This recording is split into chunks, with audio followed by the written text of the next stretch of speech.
What's the meaning of Authorized version?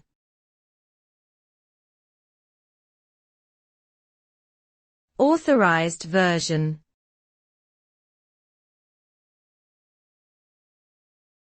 Authorized version.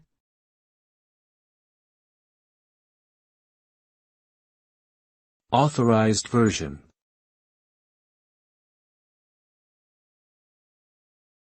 Authorized version.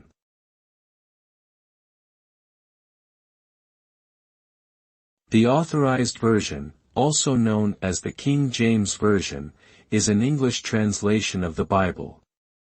It was commissioned by King James I of England and was first published in 1611. The text was translated from the original Hebrew and Greek into a more modern form of English at the time, making it more accessible to readers. Today, the Authorized version remains one of the most widely used translations of the Bible, and its language has had a lasting impact on English literature and culture.